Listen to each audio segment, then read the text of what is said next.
Hello friends, welcome back to my channel Vidyarthi vision. आज मैं आपके लिए लाई हूँ NIOS पेंटिंग का चैप्टर 8 पहाड़ी चित्रकला। फ्रेंड्स, यहाँ पर हम पहाड़ी क्षेत्रों में जो चित्रकला का विकास हुआ उसके बारे में जानेंगे। आइए चलते हैं अपने चैप्टर की तरफ। अब पहाड़ी चित्रकला के बारे में पढ़ते हैं। पहाड़ी चित्र पंजाब की पहाड़ियों में स्थित छोटी छोटी रियासतों में एक महान कला के रूप में फली फूली थी। फ्रेंड्स, यहाँ पर बताया गया है कि जो पंजाब की पहाड़ियों में छोटी छोटी रियासतों में पहाड़ी चित्र फली फूली थी। इसका संरक्षण इन क्षेत्रों के स्थानीय राजा, जो वहाँ के स्थानीय राजा हुआ करते थे, उन्होंने 1675 से 1883 के बीच में इनका संरक्षण किया था। वे मुख्य रूप से राजपूत थे, यानी कि जो यहाँ के राजा हुआ करते थे वो कैसे थे, वो राजपूत थे, राजपूत घराने से थे। पहाड़ी चित्रकला में धार्मिक एवं लौकिक, धार्मिक मतलब धर्म से और लौकिक मतलब लोगों से रिलेटेड दोनों विषयों को चित्रित किया जाता था। महाभारत, रामायण, पुराण, गीता जैसे धार्मिक महाकाव्यों पर आधारित पेंटिंग अक्सर पहाड़ी शैली में चित्रित किया जाता था।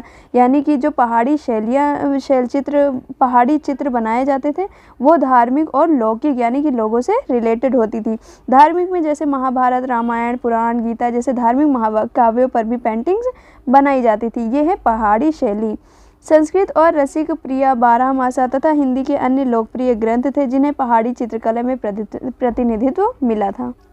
यहाँ पर हमें धर्मनिरपेक्ष विषयों से रोज़मर्रा की ज़िंदगी का चित्रण, अदालत के दृश्य चित्र शामिल मिलते हैं। यानी कि ये सब किससे रिलेटेड है, ये सब लोगों से रिलेटेड है। और जो हमने पुस्तकें पढ़ी थी जैसे महाभारत, रामायण, ये सब धार्मिक से चीज़ों से रिलेटेड है। और हीर रांझा, सोहनी महिवाल और रस्सी पुन्नों की प्रेम कहानियाँ, रागमाला के नाम से जानी जाने वाली संगीत विधाओं की पेंटिंग पहाड़ी चित्रकला में भी देखी गई हैं। फ्रेंड्स, यहाँ पर आपने देखा कि जो पहाड़ी चित्रकला है उसमें हीर रांझा, सोहनी महिवाल, रस्सी पुन्नों की प्रेम कहानियाँ जैसी चित्रकलाएँ पाई गई हैं। और इसमें आमतौर पर चमकीले रंगों का प्रयोग किया जाता था। प्राकृतिक चित्रण पहाड़ी चित्रकला की संरचना एक महत्वपूर्ण घटक थी। यानी कि नेचर का प्राकृतिक चित्रण पहाड़ी चित्रकला की बहुत महत्वपूर्ण घटक हुआ करती थी। पहाड़ी चित्रकला के कई विद्यालय हैं। इसका मुख्य केंद्रों के नाम से जाने जाते थे। यानी कि ये जो विद्यालय थे इन्हें किस केंद्रों के नाम से जाने जाते थे, जैसे कांगड़ा, बसोहली, मनकोट, गुलेर, जम्मू, मंडी, चंपा, बिलासपुर, कुल्लू, गढ़वाल आदि पहाड़ी चित्रकला के प्रसिद्ध संरक्षणों में से एक है। फ्रेंड्स, यहाँ पर आपने देखा कि जो पहाड़ी चित्रकला थी वो धार्मिक और लौकिक विषयों पर चित्रित किए जाते थे, जिसमें धार्मिक में होता है महाभारत, रामायण, पुराण और बहुत सारी कहानियाँ, प्रेम कहानियाँ होती थी, हीर रांझा, सोहनी महिवाल, ऐसी बहुत सारी कहानियों से पहाड़ी चित्रकला बनाई गई थी। उसके बाद हमने लोगों के रोज़मर्रा की ज़िंदगी का चित्रण, अदालत के दृश्य के बारे में पढ़ा। फिर आता है पहाड़ी चित्रकला के मूल केंद्र थे कांगड़ा, बसोहली, मनकोट, गुलेर, जम्मू, मंडी, चंपा, बिलासपुर, कुल्लू। ये सब क्या थे, ये सब पहाड़ी विद्यालयों के कुछ केंद्र थे। पहाड़ी चित्रकला के संरक्षण में कुछ लोग थे, आइए उनके बारे में पढ़ते हैं। बसोहली, कांगड़ा और जम्मू से कृपाल पाल नाम के एक व्यक्ति थे। संसार चंद्र और रंजीत देव की चित्रकारी इस शैली के विकास में क्रमशः महत्वपूर्ण योगदान दिया था। यानी कि जो पहाड़ी चित्रकला थी उनमें सबसे महत्वपूर्ण योगदान था इनका, कृपाल पाल का, संसार चंद्र, रंजीत देव जी का। नैन सुख, मनकू, कुशल लाल, फतू और रामलाल, पंडित सेऊ और पुरखू कुछ प्रसिद्ध पहाड़ी चित्रकारी थे। ये कौन थे, पहाड़ी चित्रकारी? नैन सुख, मनकू, कुशल लाल, फतू, रामलाल, पंडित सेऊ, पुरखू कुछ प्रसिद्ध पहाड़ी चित्रकार थे। कई महान लेखक, कवि और इस अवधि के दौरान दार्शनिकों का जन्म हुआ था। इसमें बताया गया है कि बहुत सारे महान लेखक, कवि थे और दार्शनिक भी हुए जिनका इस अवधि के दौरान जन्म हुआ था, जिन्होंने वैष्णववाद के प्रसार और कला के विकास में बहुत योगदान दिया। फ्रेंड्स, वैष्णववाद वो होता है जो भगवान विष्णु को मानने वाले होते हैं, उनके रास्ते पे चलने वाले होते हैं, उनके अनुयायी एक तरह से आप मान सकते हैं, तो उसे ही क्या कहा जाता है, वैष्णववाद। 16वीं और 17वीं ईस्वी में प्रेमी और प्रेमिका को आध्यात्मिक अनुभव द्वारा दर्शाया गया है। आध्यात्मिक अनुभव मतलब यानी भगवान के प्रति प्रेम। आध्यात्मिक मतलब होता है भगवान के प्रति प्रेम को दिखाया गया है। फ्रेंड्स, ये हमारा उद्देश्य है, हम इसको स्किप करेंगे। आइए चलते हैं अपनी पेंटिंग की तरफ। कदम वृक्ष के नीचे कांगड़ा शैली में जो पेंटिंग बनाई गई है हम उसके बारे में पढ़ेंगे। यानी कि कदम वृक्ष है, कोई पेड़ है जिसके नीचे पेंटिंग बनाई गई है और किस शैली में? कांगड़ा शैली में। बुनियादी सूचना देख लेते हैं इसकी। जयदेव कृत गीत गोविंद एवं तुलसीदास रचित रामचरितमानस को कांगड़ा शैली के चित्रों से सजाया गया है। यानी कि गीत गोविंद किसके द्वारा लिखा गया है? जयदेव कृत के द्वारा लिखा गया है। और तुलसीदास के रचयिता कौन है? तुलसीदास ने रामचरितमानस की रचना की है। तो इसको किससे सजाया गया है? कांगड़ा शैली से सजाया गया है। पंजाब की संस्कृति तथा गुरु नानक द्वारा आरंभ किए गए महान सिख आंदोलन ने भी कांगड़ा के चित्रकारों को प्रेरित किया है। फ्रेंड्स, इससे पहले हमने पढ़ा था कि पंजाब में ही पहाड़ी चित्रकला की शुरुआत हुई थी और यहाँ पर हम देखते हैं कि जो गुरु नानक थे, गुरु नानक द्वारा और महान सिख आंदोलन ने भी कांगड़ा के चित्रकारों को प्रेरित किया था, उनका संरक्षण किया था। राजा संसार चंद्र के राजसी संरक्षण में सुंदर मानव रूप और प्रकृति के चित्रण में कांगड़ा के चित्रकार अपने शिखर पर पहुँचे। फ्रेंड्स, यहाँ पर आपको बता दूं कि जो राजा संसार चंद्र थे उनकी राजसी संरक्षण की वजह से ही जो कांगड़ा शैली थी वो बहुत ही ज़्यादा डेवलप हो पाई थी। कांगड़ा दरबार के चित्रकारों द्वारा सिख गुरुओं के भी चित्र बनाए गए थे। ऑब्वियसली जाहिर सी बात है कि जब इतना संरक्षण राजा महाराजाओं द्वारा मिलेगा तो उनकी पिक्चर्स तो बनाना नॉर्मल बात थी। कांगड़ा की कला हिंदू धर्म के आध्यात्मिक तथा साहित्यिक पुनरुत्थान से गहरी जुड़ी हुई थी। कांगड़ा के चित्रों में परिप्रेक्ष्यता का पूर्ण अभाव है, परंतु यह कमी चित्रकारों ने अभावपूर्ण रंग योजना तथा ओजपूर्ण महीन रेखांकन में पूरी कर ली है। फ्रेंड्स, ये इसकी विशेषताएं हैं कि साहित्यिक पुनरुत्थान से गहरा जुड़ाव है इसका। कांगड़ा के चित्रों में परिप्रेक्ष्यता का पूर्ण अभाव है। पहाड़ी शैली में जो सभी चेहरे हैं वो एक रूपरेखा में बनाए जाते हैं। कांगड़ा के चित्र अपने कोमल रेखांकन, चमकदार रंग तथा महीन सजावटी विवरणों के चित्र की विशेषता के कारण सरलता से पहचाने जाते हैं। यानी कि इसकी पहचान कैसी करनी है? महीन रेखांकन से, रंग योजना से, इन सब से इनकी पहचान होती है। स्त्रियों की हिरण जैसी आँखें, सीधी नाक, खूबसूरती से तराशा हुआ चेहरा कांगड़ा चित्रों की विशेषताएँ हैं। फ्रेंड्स, अगर क्वेश्चन में कांगड़ा शैली की विशेषताओं के बारे में पूछा जाता है तो आप ये सारी चीज़ें लिख सकते हैं। फ्रेंड्स, अभी तक हमने पढ़ा कि गीत गोविंद तथा रामचरितमानस कांगड़ा शैली के चित्रों से सजाया गया था। गुरु नानक द्वारा महान सिख आंदोलन जो चलाया गया था कांगड़ा के चित्रकारों को बहुत प्रेरित किया था। राजा संसार चंद्र के राजसी संरक्षण से भी यह बहुत आगे बढ़ा था, बहुत ही ज़्यादा डेवलप हुआ था। कांगड़ा चित्रकारों द्वारा सिख गुरुओं के चित्र भी बनाए गए थे। कांगड़ा के चित्र कोमल रेखांकन, चमकदार रंग होते थे। महीन सजावट के कारण आसानी से यह पहचान लिए जाते थे। और कांगड़ा की चित्रों की विशेषताएं थी जैसे स्त्रियों की हिरण जैसी आंखें, सीधी नाक, खूबसूरती से तराशा हुआ चेहरा। ये सब क्या थे? ये सब थे कांगड़ा शैली की विशेषताएं। आइए आगे चलते हैं। चित्र बनाने के लिए काम में लाया गया कागज़ विशेष तकनीक से तैयार किया जाता था। यानी कि जिस कागज़ पर चित्र बनाया जाता था वह कागज़ बहुत ही तकनीकों से तैयार किया जाता था। पतले कागज़ों की एक तह लगाकर उन्हें आपस में चिपकाकर एक कागज़ तैयार किया जाता था। यानी कि हो सकता है कि कागज़ बहुत ज़्यादा पतला हो, उसे मोटा करने के लिए ही कागज़ के ऊपर कागज़ रख के उसे चिपकाया जाता हो ताकि वो मोटा हो जाए, जिसे वसली कहा जाता था। फ्रेंड्स, कागज़ तैयार करने की विधि को क्या कहा जाता था? वसली कहा जाता था। इसमें उपरांत इस कागज़ पर सफ़ेद खड़िया मिट्टी में बबूल का गोंद मिलाकर तैयार किए गए घोल का लेप लगाया जाता था। यानी कि बबूल का गोंद मिलाकर इसे तैयार किया जाता था, मिट्टी में मिलाया जाता था। इसके पतले घोल को कागज़ पर लगाने से उसके छिद्र बंद हो जाते थे। अब बबूल का गोंद क्यों लगाया जाता था? ताकि जो मिट्टी में छिद्र हो, छेद हो, वो बंद किया जा सके। उसकी सतह सपाट एवं चिकनी हो जाती थी। यानी कि जो ये गोंद, बबूल का गोंद मिलाया जाता था मिट्टी के साथ, तो वो बहुत ही ज़्यादा चिकनी और अच्छी हो जाती थी। चित्रों में प्रयोग करने हेतु रंग प्राकृतिक स्रोतों से प्राप्त किया जाता था। जो चित्र बनाया जाता था, कांगड़ा शैली की जो चित्र बनाए जाते थे वो प्राकृतिक स्रोतों से रंग प्राप्त किए जाते थे। जैसे लाल रंग लाही नामक कीड़े या चुकंदर से, चुकंदर देखते हैं ना आप कितना ज़्यादा लाल होता है। नीला रंग जामुनी या नील से। पीला रंग हल्दी रामराज, एक पत्थर रामराज नाम का एक पत्थर है उससे प्राप्त किया जाता था। क्या? पीला रंग। अथवा गोगुली पत्थर से हरा रंग प्राप्त किया जाता था। लेपिस लाजुली से पत्तियों को उबाल कर किया जाता था। काला रंग काजल तथा सुनहरा रंग अनार के छिलके से प्राप्त किया जाता था। फ्रेंड्स, अब तक आपने पढ़ा कि कागज़ विशेष तकनीक से तैयार किया जाता था, प्राकृतिक स्रोतों से रंग प्राप्त किए जाते थे। अब मैं आपके लिए क्वेश्चन छोड़ती हूँ, वसली किसे कहा जाता है? आप मुझे ये कमेंट में बताएंगे कि वसली किसे कहा जाता है। आइए पढ़ते हैं कांगड़ा शैली।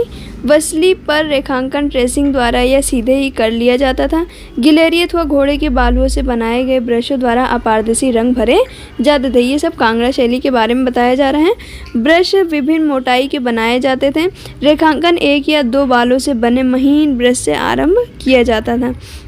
चित्र में शेडिंग करने के लिए बिंदुओं की पुनरावृत्ति का प्रयोग किया जाता था। सोने तथा चांदी के वर्ग का प्रयोग गहनों के चित्रण हेतु किया जाता था।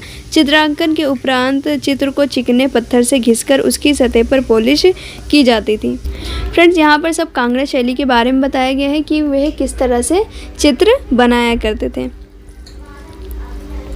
फ्रेंड्स, ये वही चित्र है हमारी कदम वृक्ष के नीचे कांगड़ा शैली। ये कांगड़ा शैली में बनाया गया है। आप इसे अच्छे से देख लें, फिर हम इसके बारे में पढ़ेंगे। इसका शीर्षक है कदम वृक्ष के नीचे। शीर्षक क्या है? कदम वृक्ष के नीचे कांगड़ा शैली। काल है 1820-30 ईस्वी है। माध्यम क्या है? कागज पर अपारदर्शी जल रंग। संग्रह क्या है? हर्ष डी दहेजिया का संग्रह। सामान्य विवरण देख लेते हैं। कांगड़ा चित्रों का केंद्रीय विषय प्रेम है।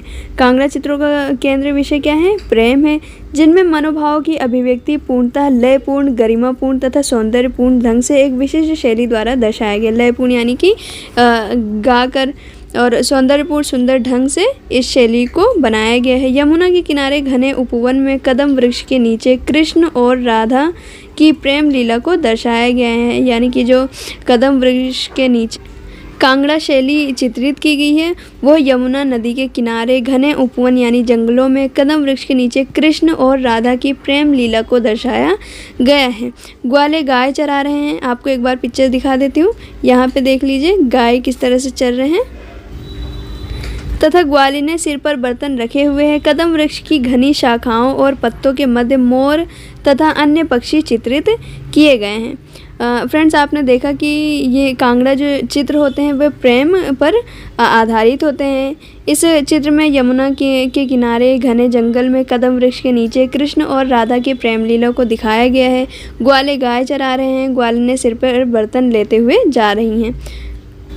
घनी शाखाओं और पत्तों के मध्य मोर तथा पक्षी की चित्र चित्रित किए गए हैं।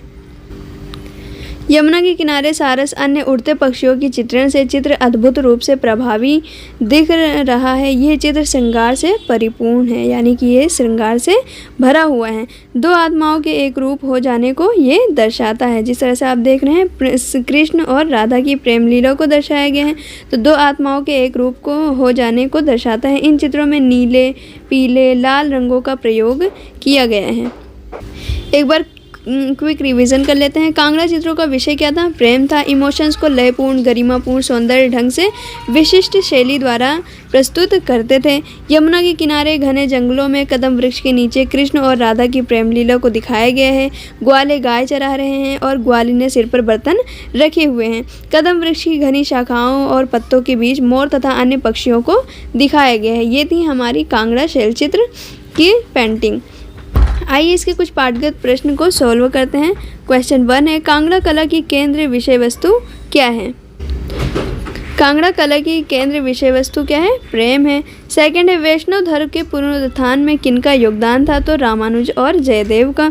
थर्ड है, कांगड़ा चित्रों में प्रेम को किस रूप में दर्शाया गया है? राधा और कृष्ण के रूप में दर्शाया गया है। अब देखते हैं हम अपनी नेक्स्ट पेंटिंग जो है वर्षा कांगड़ा शैली। वर्षा के ऊपर दिखाया गया है कांगड़ा शैली। बुनियादी सूचना है इसकी। कांगड़ा शैली की विशेषताएं उस कोमल रेखांकन में निहित है जिसकी सहायता से विभिन्न आकार तथा आकृतियां चित्रित की जाती हैं। फ्रेंड्स, यहाँ पर कांगड़ा चित्रों की एक और विशेषताएं हैं कि कांगड़ा चित्रों को किसी भी आकार और आकृतियों में चित्रित किया जा सकता है। इनमें कोमल और हल्के रंगों का प्रयोग किया गया है। सूक्ष्म विवरण और अलंकारिक गुणों पर आधारित ध्यान दिया गया है।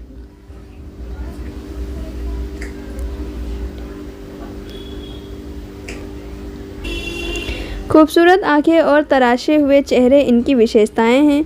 रंग प्राकृतिक स्रोतों से प्राप्त किया गया है।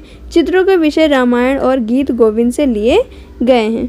फ्रेंड्स, यहाँ पर आपने इसकी विशेषताओं में पढ़ा है विभिन्न आकार तथा आकृतियों से बनाई जा सकती हैं। कोमल तथा हल्के रंगों का इसमें प्रयोग किया गया है। सूक्ष्म विवरण अलंकारित गुणों पर ध्यान दिया गया है। खूबसूरत आंखें, तराशे हुए चेहरे, रंग प्राकृतिक स्रोतों से प्राप्त किया गया है।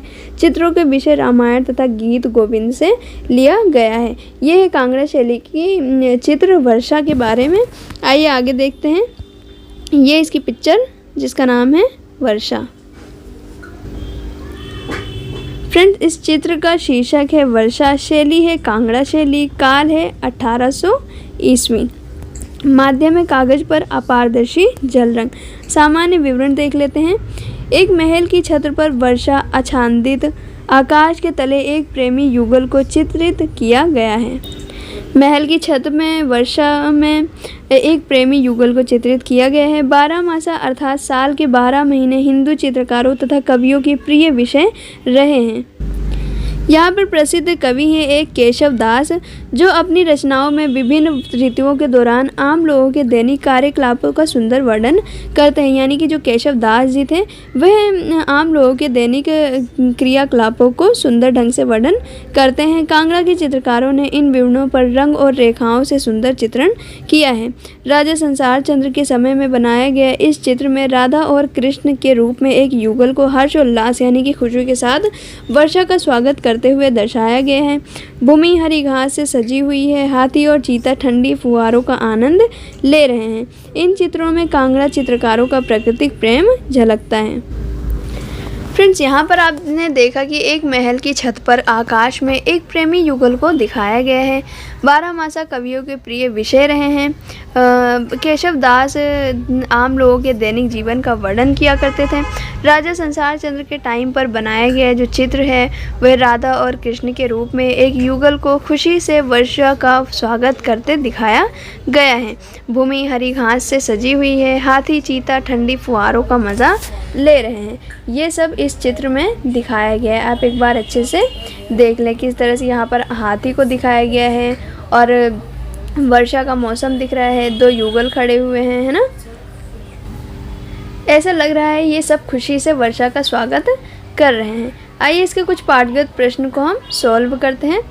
पाठगत प्रश्न 8.2 का 1 है। किन महान साहित्यिक कृतियों ने कांगड़ा के चित्रकारों को प्रेरित किया। फ्रेंड्स, यहाँ पर हम बता सकते हैं कि 2 महान साहित्यिक कृतियों ने कांगड़ा के चित्रकारों को प्रेरित किया, जैसे जयदेव कृत की गीत गोविंद, तुलसीदास जी की रामचरित मानस। सेकंड है कांगड़ा शैली के चित्रों के विकास में मुख्य कारक कौन कौन से थे। तो कांगड़ा शैली के चित्रों के विकास में मुख्य कारक हैं वैष्णव पंथ का पुनरुत्थान, सिख आंदोलन, भजित पंथ चित्रों के विकास में प्रमुख योगदान था। थर्ड है कांगड़ा शैली के चित्रों की मुख्य विशेषताएं लिखिए। तो कांगड़ा शैली के चित्रों की मुख्य विशेषताएं हैं कोमल रेखाएं जिनके द्वारा विभिन्न आकारों आकृतियों का निरूपण किया तथा कोमल मिश्रित रंगों का प्रयोग किया जाता था। फ्रेंड्स, इससे पहले जो हमने पढ़ाया है उसमें बहुत सारी विशेषताएं हैं। लॉन्ग आंसर्स में आप बहुत सारी चीज़ों को लिख सकते हैं। यहाँ पे सिर्फ छोटा सा क्वेश्चन का आंसर देना था तो हमने एक लाइन में दिया है। क्वेश्चन 4 है चित्रांकन हेतु रंग किन स्रोतों से प्राप्त किया जाता था। तो प्राकृतिक स्रोतों से रंगों को प्रयोग किया जाता था, उनको प्राप्त किया जाता था। फ्रेंड्स, यहाँ पर हमारी सेकंड पेंटिंग भी कंप्लीट हो गई है। अब हम आते हैं अपनी थर्ड पेंटिंग की तरफ जिसका नाम है कमल पुष्प धारण किए हुए कृष्ण की राधा से प्रेम लीला। यह है बसोहली शैली में। यानी कि अभी तक हमने कांगड़ा शैली के बारे में पढ़ा था, अब हम पढ़ेंगे क्या बसोहली शैली के बारे में, जिसमें कमल पुष्प धारण किए हुए कृष्ण की राधा से प्रेम लीला को दर्शाया गया है। आशा है कि आप कांगड़ा शैली को समझ गए होंगे। अब हम बसोहली शैली के बारे में जानेंगे। इसकी बेसिक इन्फॉर्मेशन देख लेते हैं।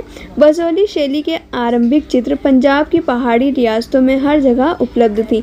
यानी कि जो पंजाब की रियासतें थीं उनमें पहाड़ी शैली हर जगह उपलब्ध थी। बसोहली चित्र सरल होते हैं परंतु इनमें शक्ति तथा आदिम जीवंतता का समावेश होता है। चित्रों का प्रारूप रेखाओं और रंगों से प्रभावशाली होता है। चित्रकारों ने जिस स्पष्टता और आवेग से कार्य किया है उसने इन चित्रों को ऊर्जावान व सशक्त बना दिया है, यानी कि जो चित्र है उसको पावरफुल बना दिया गया है। चित्रकारों ने जैसे उसमें काम किया है, चित्रकारों ने कम से कम परिश्रम से अधिकतम की प्राप्ति की है। बसोली चित्रों की विशेषता हरे भरे भूदृश्यों का चित्रण है। फ्रेंड्स, यहाँ पर हमने पढ़ा कि जो बसोली शैली हुआ करती थी वो पंजाब के पहाड़ी रियासतों में हर जगह उपलब्ध थी। बसोली चित्र सरल होते थे, चित्रों का प्रारूप रेखाओं और रंगों से प्रभावशाली होता था। चित्रकारों ने इन चित्रों को ऊर्जावान व सशक्त बना दिया गया है। बसोली चित्रों की विशेषता हरे भरे भूदृश्यों का चित्रण है। प्रेम मंडप एक अनोखी वास्तुशिल्प संरचना है जो इस भूदृश्य में समायोजित होता है। राजा कृपाल उस समय बसोली क्षेत्र का शासक था। बसोली क्षेत्र का शासक कौन था? तो राजा कृपाल था। राजा कृपाल बसोली क्षेत्र का शासक था। उसे विभिन्न विषयों पर चित्र पांडुलिपियां तैयार करना तथा संग्रहित करने का उसे शौक था। वह औरंगजेब काल की मुगल कला की बारीकियों को समझता था। इस समय रस मंजरी, भगवत पुराण, गीत गोविंद की चित्रित पांडुलिपियां तैयार की गई, यानी कि इसी टाइम पीरियड में इसकी पांडुलिपियां तैयार की गई थी जिनमें कृष्ण का चित्रण प्रमुखता से किया गया है। 18वीं सदी के दौरान बसोली के शासकों में रस मंजरी के प्रति विशेष लगाव रहा है। 18वीं सदी के दौरान बताए गए हैं कि जो बसोली के शासक थे उन्होंने रस मंजरी के प्रति बहुत ज़्यादा लगाव था। उन्होंने भानुदत्त द्वारा रचित इस प्रेम व्याख्यान पर चित्रकार देवीदास 1694-95 द्वारा कुछ अत्यंत उत्कृष्ट श्रेणी के चित्र तैयार कराए। बसोली चित्रण शैली अपने आप में बहुत अनूठी हुआ करती थी तथा अपनी स्थानीय बेजोड़ रंग योजनाओं, कास्ट वास्तुशिल्प अभिप्रायों, बड़ी चमकती आंखें, सुडौल आकृतियां जैसी विशेषताओं के कारण 17वीं-18वीं सदी में प्रचलित हुई थी। प्रचलित लघु चित्र शैलियों के बीच सशक्त कला अभिव्यक्ति हेतु विशेष स्थान रखती थी। फ्रेंड्स, यहाँ पर हमने पढ़ा कि इसकी विशेषताओं में हरे भरे भूदृश्यों का चित्रण है। प्रेम मंडल अनोखी वास्तुशिल्प संरचना थी। राजा कृपाल बसोनी क्षेत्र का शासक था जिसे पांडुलिपि को तैयार करना तथा संग्रहित करने का बहुत ही ज़्यादा शौक हुआ करता था।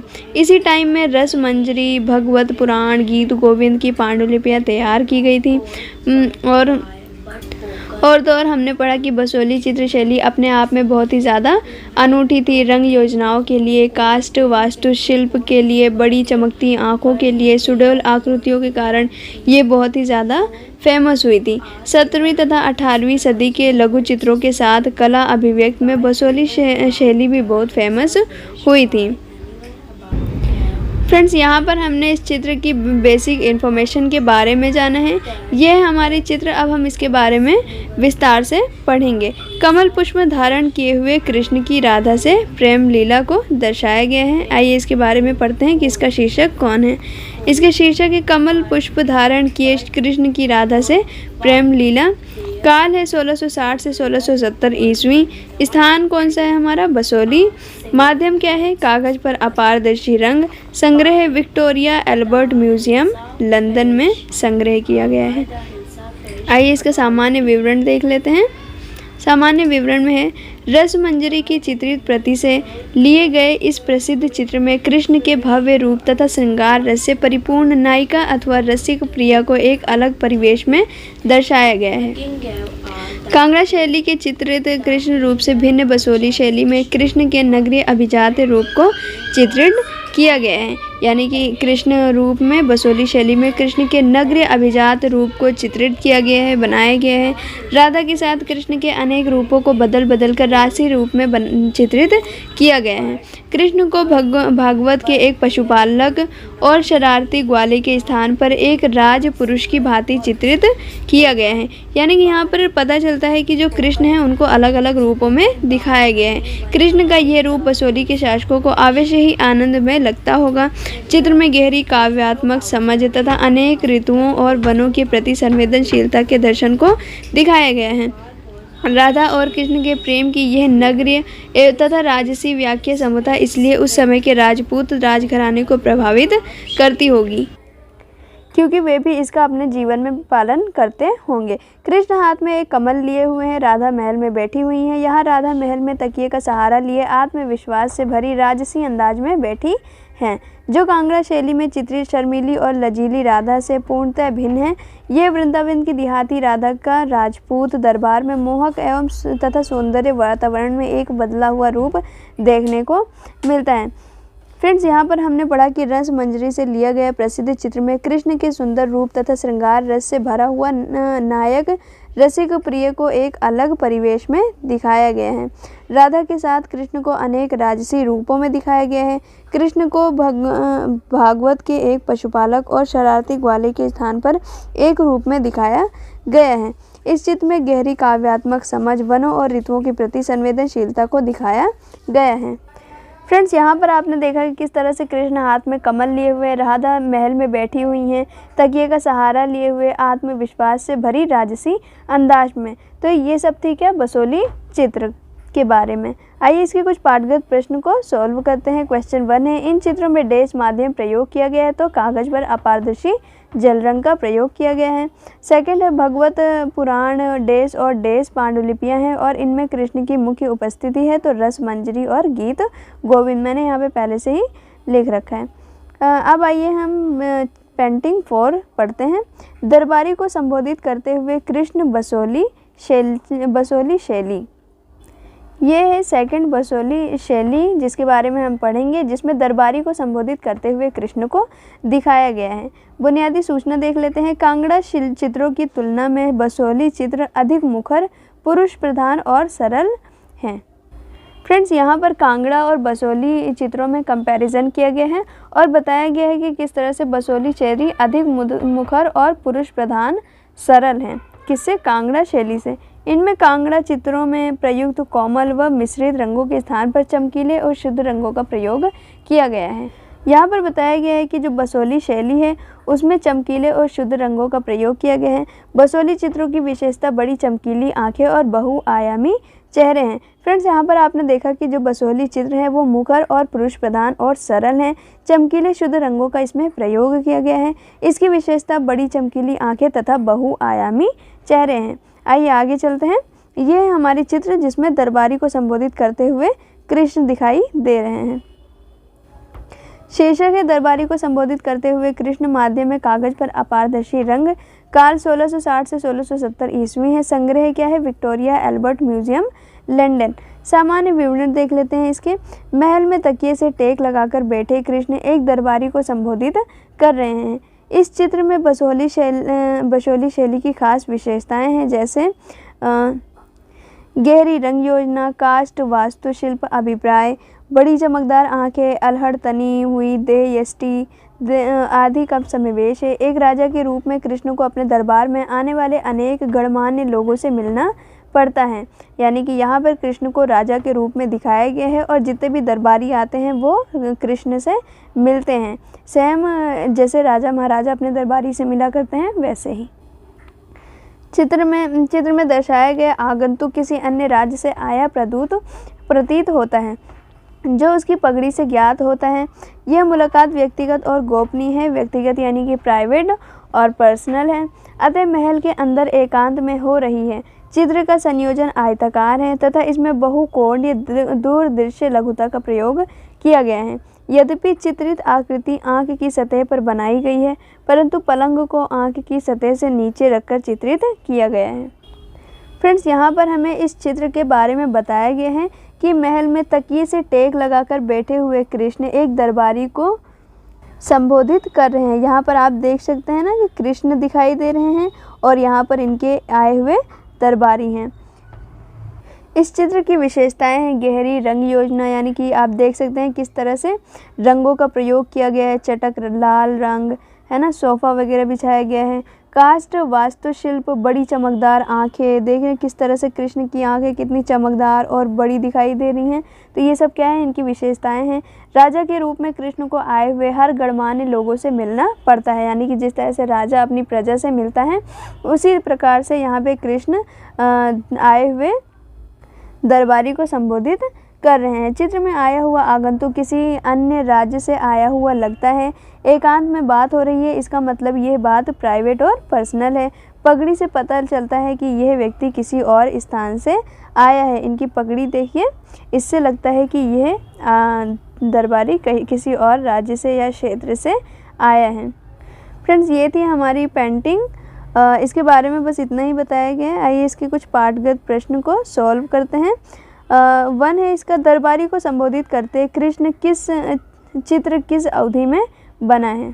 तो इसका आंसर है 1660 से 70 ईस्वी में। 2 है, बसोली चित्रशैली की प्रमुख विशेषताएं क्या है? तो यह चमकीले रंगों से बनाया गया था। फ्रेंड्स, अभी तक हमने पढ़ा कांगड़ा शैली और बसोली शैली चित्र को बारे में। अब हम पढ़ेंगे चंपा शैली, विश्व रूप फर्स्ट चंपा शैली। आइए देखते हैं कि इसमें क्या है। आप बसोली शैली के बारे में पढ़ चुके हैं। आइए अब चंपा शैली के बारे में जानकारी प्राप्त करते हैं। इसकी बेसिक इन्फॉर्मेशन देख लेते हैं। वर्तमान हिमाचल प्रदेश के एक छोटे से पहाड़ी नगर चंपा में फली फूली इस चित्र ने पहाड़ी शैली के चित्रों के इतिहास में अपनी एक छाप छोड़ी है। फ्रेंड्स, यहाँ पर जो चंपा शैली है वह हिमाचल प्रदेश के एक छोटे से गांव में फली फूली है। कृष्ण उपासना तथा वैष्णव धर्म से प्रेरित चंपा शैली ने विश्व को उत्कृष्ट श्रेणी के चित्र दिए हैं जो पूर्णतः भारतीय हैं और अपनी मिट्टी से जुड़े हुए हैं। चंपा शैली के चित्रों के मुख्य विषय हैं जैसे 10 अवतार श्रृंखला 1725 से 50 ईस्वी, विश्व रूप श्रृंखला 18वीं ईस्वी और भगवत पुराण श्रृंखला 1757 ईस्वी और रामायण 1750 से 75 ईस्वी। फ्रेंड्स, ये थे चंपा शैली के कुछ महत्वपूर्ण विषय। आइए नेक्स्ट देखते हैं। चंपा के चित्रकारों ने वसली कागज पर चित्र बनाए हैं, यानी कि जो चंपा चित्रकारों ने किसने वसली कागज पर चित्र बनाए हैं। प्राकृतिक एवं खनिज रंगों का प्रयोग किया गया था जिन पर बाद में चिकने पत्थर की सहायता से दोनों ओर खिसाई करके पॉलिश की जाती थी। चंपा के चित्रकारों पर मुगल शैली एवं उनकी रंग योजनाओं का प्रभाव था, यानी कि जो चंपा शैली थी उसमें मुगल शैली की भी थोड़ी बहुत चीज़ें देखी जाती थी, परंतु इसके बाद भी इस शैली ने अपनी स्थानीय विशेषताओं को बनाए रखा। पुरुष आकृतियों की वेशभूषा में मुगल लघु चित्रों से समानता दिखती है। इससे पता चलता है कि ये लोग मुगल से कितने प्रभावित थे। फ्रेंड्स, बेसिक चंपा शैली की जो बेसिक इन्फॉर्मेशन में हमने देखा कि हिमाचल प्रदेश पहाड़ी नगर चंपा में फली फूली थी। कृष्ण उपासना तथा वैष्णव शैली की प्रेरित है कि कौन? चंपा शैली। चंपा के चित्रकारों ने वसली कागज पर चित्र बनाए थे। प्राकृतिक एवं खनिज रंगों का प्रयोग भी किया था इन्होंने। इसका शीर्षक है विश्व रूप फर्स्ट शैली है चंपा शैली। माध्यम क्या है? कागज पर अपारदर्शी जल रंग। माप है 302 सेंटीमीटर इंटू 23.8 सेंटीमीटर इसकी माप है। संग्रह है न्यूयॉर्क और अमेरिका में। ठीक है, ये हमारी विश्व रूप फर्स्ट चंपा शैली जिसके बारे में हम पढ़ेंगे। इसका सामान्य विवरण देख लेते हैं। यह एक असामान्य विश्व रूप है क्योंकि इसमें सिर, भुजाएं और पैर लाल, हरे, स्लेटी, नीले, पीले और गुलाबी रंगों से रंजित है। इसमें 24 भुजाएं एक वृत्त बनाती हुई चित्रित हैं जिनके रंग भिन्न हैं तथा इनमें विभिन्न अस्त्र शस्त्र, कमल, शंख, घंटी, समता, वेद एवं सर्प लिए हुए दिखाया गया है। एक के ऊपर एक सिर की 4 पंक्तियां हैं। मध्य में 4 सिर तथा उनके ऊपर प्रत्येक पंक्ति में 23 प्रोफाइल सिर वाले एक चश्मी चेहरे बने हुए हैं। इस प्रकार कुल 52 चेहरे बने हैं। इसमें आप देख सकते हैं कि टोटल 52 चेहरे हैं जो अलग अलग आकार के हैं और शरीर वृक्ष की छाल जैसी किसी चीज़ से ढका हुआ है। इसके मध्य ब्रह्म, शिव, सूर्य और चंद्र झांक रहे हैं। दोनों एक नारी एक पुरुष आकृति हाथ जोड़े खड़े हैं। आप यहाँ पे देख सकते होंगे यहाँ पे कि दोनों ओर एक स्त्री और एक पुरुष हाथ जोड़े खड़े हुए हैं, है ना। समता वे राजा तथा रानी का प्रतिनिधित्व कर रहे हैं। सबसे निचले भाग में 2 छोटी आकृति राजकुमारी को चित्रित कर रही है। देव के शरीर में 2 उकुड़ू बैठी आकृतियां भी चित्रित हैं। फ्रेंड्स, आप इस चित्र को ध्यान से देख लीजिए। मैं आपको एक बार क्विक रिवीजन करवा देती हूँ कि इसमें क्या क्या बताया गया है शॉर्ट में। यह एक असामान्य विश्व रूप है क्योंकि इसमें सिर, भुजाएं और पैर लाल, हरे, स्लेटी, नीले, पीले, गुलाबी रंगों से भरा गया है। इसमें ये बताया गया है 24 भुजाएं हैं एक वृत्ताकार में, जिसमें अस्त्र, शस्त्र, कमल, शंख, घंटी, वेद तथा सर्प लिए हुए हैं। फ्रेंड्स, अस्त्र शस्त्र का मतलब होता है हथियार। कमल को दिखाया गया है, शंख को दिखाया गया है, घंटी, वेद और सर्प मतलब सांप को भी दिखाया गया है। एक के ऊपर एक सिर की 4 पंक्तियां हैं। आप देख रहे हैं ना, जिस तरह से एक सर है, उसके ऊपर फिर दूसरा सर है, फिर तीसरा, फिर चौथा, तो इसी तरह से एक के ऊपर एक सर दिखाया गया है। एक के ऊपर एक सिर की 4 पंक्तियां हैं। इस प्रकार इसमें कुल 52 चेहरे हैं। शरीर वृक्ष की छाल जैसी किसी चीज़ से ढका हुआ है। बीच में शिव, सूर्य, चंद्र झांक रहे हैं। एक नारी, एक पुरुष हाथ जोड़े हुए खड़े हुए हैं। आप यहाँ पे अच्छे से देख सकते हैं। ये हमारी पूरी चित्र है जिसका नाम है विश्वरूप फर्स्ट। आइए इसके कुछ पाठगत प्रश्न को सॉल्व करते हैं। क्वेश्चन 1 है, पहाड़ी चित्र किस कालखंड में बनाए गए हैं? तो 18वीं सदी में बनाए गए हैं। सेकंड है, चंपा शैली के चित्रों की क्या विशेषताएं हैं? तो भारतीय शैली से प्रेरित है, कृष्ण उपासना से प्रेरित है, चमकदार रंगों का अधिक प्रयोग किया गया है। थर्ड है, चंपा शैली के चित्रों के मुख्य विषय क्या हैं? तो विश्वरूप श्रृंखला 18वीं सदी में बनाए गए हैं। भागवत पुराण, रामायण, 10 अवतार श्रृंखला, ये सब क्या है इसके मुख्य विषय हैं। फ्रेंड्स, ये थी हमारी पहाड़ी चित्रकला, जिसमें हमने क्या क्या सीखा आइए देखते हैं। पहाड़ी चित्रकला पहाड़ी चित्रकला में हमने 3 चित्रकलाओं के बारे में पढ़ा था। एक था बसोली चित्रकला, दूसरा चंपा शैली, तीसरा है कांगड़ा शैली। बसोली शैली में हमने दरबारी को संबोधित करते हुए श्री कृष्ण के बारे में पढ़ा था। दूसरा कमल पुष्प धारण किए कृष्ण की राधा से प्रेम लीला के बारे में भी पढ़ा था।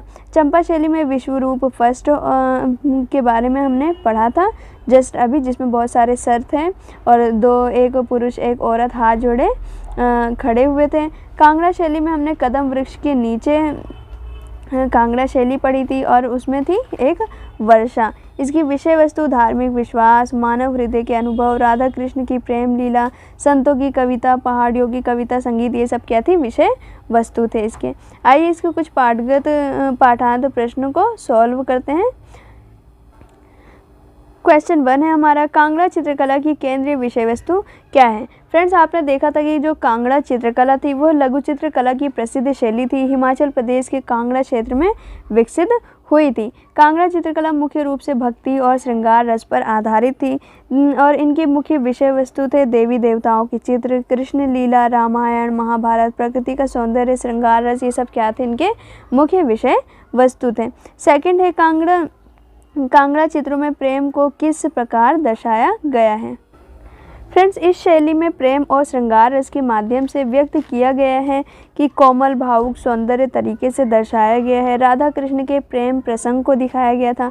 प्रकृति का सहारा लिया जिसमें फूलों से भरा बगीचा, बहती हुई नदियाँ, चंद्रमा की रोशनी, पक्षी, इन सबको दिखाया गया था।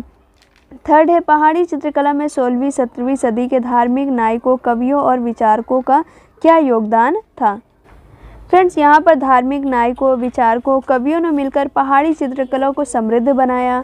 उनकी शिक्षाओं ने कलाओं को पौराणिक और भक्ति से जुड़े ध्यान केंद्रित किया। फोर्थ है, बसोली शैली की क्या विशेषताएं थी? बसोली शैली की मुख्य विशेषताएं हैं लघु चित्रकला की प्राचीन महत्वपूर्ण शैली 17वीं शताब्दी में जम्मू कश्मीर के बसोली क्षेत्र में विकसित हुई थी और बसोली शैली की विशेषताओं में रंगों का गहरा चमकदार प्रयोग किया गया था। अलंकरण और पैटर्न, चेहरे का विशिष्ट चित्रण किया गया, सीमा और बैकग्राउंड का बहुत ही अच्छा दिखाया गया। शैली की पहचान बहुत ईजिली कर सकते हैं, बहुत सारी सामग्रियों का प्रयोग किया गया था। तो ये सब थी इसकी विशेषताएं। क्वेश्चन 5 है, कांगड़ा और बसोली चित्रों में कृष्ण तथा राधा की आकृति में क्या अंतर है? फ्रेंड्स, मैं इससे पहले आपको पढ़ा चुकी हूँ, आप वहाँ से देख के इसका आंसर कर सकते हैं। क्वेश्चन 6 है, चंपा चित्रों की मुख्य विशेषताएं लिखिए। चंपा चित्रों की मुख्य विशेषताओं में हम लिख सकते हैं कि वस्त्र, आभूषण, इमोशंस को बड़े ध्यान से चित्रित किया जाता है। बारीक विवरण, सटीकता का विशेष ध्यान रखा जाता है। पहाड़ी शैली का प्रभाव है। धार्मिक विषय इसमें जोड़े गए हैं। उज्ज्वल और मधुर रंगों का प्रयोग किया गया है। ये सब हम इसकी विशेषताओं में लिख सकते हैं। क्वेश्चन 7 है, लघु चित्रों को चित्रित करने में किस माध्यम का प्रयोग किया गया है? तो लघु चित्रों को चित्रित करने में प्राकृतिक रंग, कागज और कपड़ा, ब्रश, गोंद, इन रंगों का प्रयोग करके लघु चित्रों को सुंदर, टिकाऊ, आकर्षण बनाया गया था। 8 है, जयदेव कृत गीत गोविंद ने पहाड़ी चित्रकारों को किस प्रकार प्रेरित किया? आप ये भी कर सकते हैं। 9 है, रंगों के सांकेतिक प्रयोग का उल्लेख कीजिए। फ्रेंड्स, इसका भी मैंने पढ़ा दिया है, आप इजीली आंसर्स ढूंढ के कर सकते हैं। क्वेश्चन 10 है, वैष्णव पंथ किसका प्रतीक है? तो सिख धर्म के निर्मलता और आध्यात्मिकता, शुद्धता का प्रतीक है वैष्णव पंथ। क्वेश्चन 11 है, बसोली चित्रों के विषय क्या है? तो बसोली चित्रों के विषय है प्रेम और भक्ति, प्रकृति और सौंदर्य, पौराणिक कथाएं, ये सब बसोली चित्रों के विषय हैं। 12 है, बसोली शैली की विशेषता क्या है? ये भी आप लिख सकते हैं। 13 है, बसोली और कांगड़ा शैली के कृष्ण और राधा में क्या अंतर है? फ्रेंड्स, बसोली शैली में गहरे चमकीले रंगों का प्रयोग किया गया है, जैसे लाल, नारंगी, पीला, और कांगड़ा शैली में कोमल और प्राकृतिक रंगों का प्रयोग किया गया है, जैसे गुलाबी, हल्का नीला, हरा। बसोली और कांगड़ा शैली भारतीय पद्धति लघु चित्र कला की प्रमुख शैलियाँ थीं, और बसोली शैली में जो भाव थे वो तीव्र और नाट्य थे, लेकिन कांगड़ा में कोमल और शांत भाव से चित्रित किया गया था। और बसोली में पृष्ठभूमि यानी कि जो बैकग्राउंड था वो ज्यामिति अलंकरण से था, और कांगड़ा में प्राकृतिक और सजीव दृश्य था। और कथानक में बसोली में था भक्ति और शक्ति, लेकिन कांगड़ा में प्रेम और रसपूर्ण लीलाएं चित्रित की गई थी। फ्रेंड्स, ये थी बसोली और कांगड़ा शैलियों में अंतर। यहाँ पे हमारा चैप्टर कंप्लीट हो जाता है। फ्रेंड्स, इसमें आप सोच रहे होंगे कि क्वेश्चंस कैसे आते हैं, तो इसमें चैप्टर से रिलेटेड कोई चित्र है, उसका नाम, उसकी शैली, उसकी विशेषताएं, उसका चित्रकार कौन है, उसके बारे में पूछा जाता है। रंगों का प्रयोग कैसे किया जाता था, तो इन सब के बारे में पूछा जाता है। इसमें बहुत सारे चित्रकारों के बारे में बताया गया है, उनके बारे में भी क्वेश्चंस आते हैं। तो आप इस चैप्टर को अच्छे से लर्न कर लेना। चैप्टर अगर समझ में ना आए तो एक बार दोबारा देख लेना, ताकि आपको ये चैप्टर अच्छे से समझ आ जाए। फ्रेंड्स, यहाँ पर हमारा चैप्टर कंप्लीट होता है। आई होप कि आपको हमारा एक्सप्लेनेशन बहुत अच्छे से समझ आया होगा। एंड वीडियो पसंद आए तो लाइक, सब्सक्राइब, शेयर ज़रूर करें। और कुछ भी अगर चैप्टर से रिलेटेड समझ नहीं आता है तो मुझे कमेंट ज़रूर करें। मिलते हैं नेक्स्ट वीडियो में, तब तक के लिए जय हिंद।